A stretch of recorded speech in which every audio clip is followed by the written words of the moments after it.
Kalau ditanya, itu uang dari mana, uang siapa? Itu adalah kerjasama dengan pengusaha untuk membangun dermaga atau pelabuhan di daerah Kalimantan Timur. Pertanyaannya siapa pengusaha? Hari ini kami tidak berani menyebut. Monggo teman-teman media menanyakan kepada pihak Kortas maupun Polda, siapa itu pengusaha? Lalu aset yang disita Pak, yang di The Plan dan di Coin Money, terus di rumahnya Pak Don itu uang siapa Pak? Begini, kami coba konstruksikan apakah uang yang ditemukan di cafe The Glen, kemudian di rumah dan di tempat money changer itu apakah ada relevansi dengan perkara yang disangkakan. Pertama terkait dengan penanganan perkara Asabri, klaster Pak Tangiang. Terkait perkara itu Pak Idon pasif, dia tidak kenal Pak Tangiang dan tidak ada interaksi baik secara personal ataupun secara finansial. Terus kedua terkait dengan masalah suplai batu bara di PLN. Sepanjang proses pemeriksaan Pak Idon menyampaikan urusan itu dia juga nggak ngerti dan nggak pernah berinteraksi dengan pihak-pihak yang diperiksa oleh Bareskrim, oleh Kortas maupun Polda sebagai pihak yang menyuplai batu bara ke PLN. Yang ketiga terkait dengan persoalan piutang PT CBS dengan PT KNI, anak usaha Krakatau Steel. Itu juga sama. Pak Idon tidak ada hubungan apa-apa dengan urusan itu. Ngerti aja tidak? Nah, kalau semua perkara itu dihubungkan dengan uang yang ditemukan oleh rekan-rekan penyidik dari Kortas dan Polda, apakah uang itu berhubungan dengan perkara itu? Kami jawab tidak ada hubungan. Secara hukum pembuktian itu pasti tertolak. Pasti tertolak itu. Nah, kalau ditanya itu uang dari mana, uang siapa? Itu adalah kerjasama dengan pengusaha untuk membangun dermaga atau pelabuhan di daerah Kalimantan Timur. Pertanyaannya siapa pengusaha? Hari ini kami tidak berani menyebut. Monggo teman-teman media menanyakan kepada pihak Kortas maupun Polda, siapa itu pengusaha? Kalau kami tidak berani menyebut. Yang jelas koper di mana uang ditaruh itu adalah koper presiden. Cukup ya? Pak, uang itu berarti uang kerjasama antara Pak Don sama pengusaha itu Pak? Iya. Pak, itu uang. Kalau terkait Pak Don ini kenal nggak sih dengan Pak Febri Pak, dan apa hubungannya Pak? Kalau ditanya kenal. Kalau ditanya hubungan bagaimana, itu bagian yang sedang didalami, kami belum bisa memberikan penjelasan lebih detail. Itu poinnya di situ.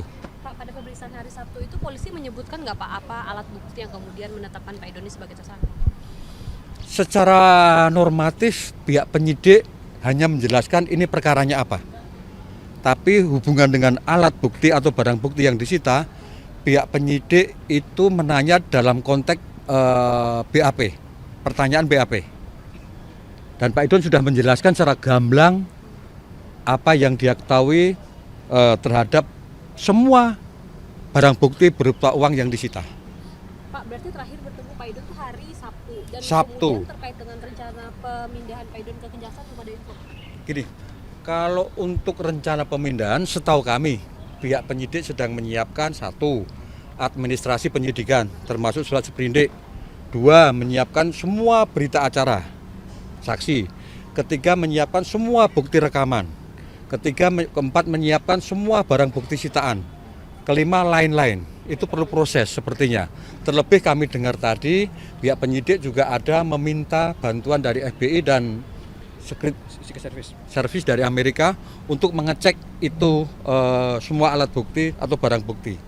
Memang nanti akan ada hubungan dengan pihak di sana.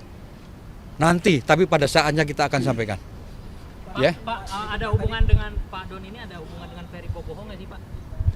Ada hubungan dengan Ferry Boboho. Nah, dia biang keroknya dia tuh.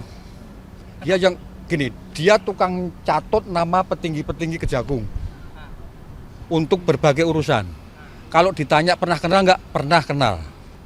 Itu poinnya. Tapi menerima uang Pak Febri nggak sih lewat dia, Pak Don ini? Enggak. Dan keterangan si Ferry Babi juga nggak ada menyebut si Don tentang penyerahan uang itu. Pak, itu berarti terkait dengan konstruksi kan ada 3 kasus Pak yang ditangani oleh Kejagung dan Polri.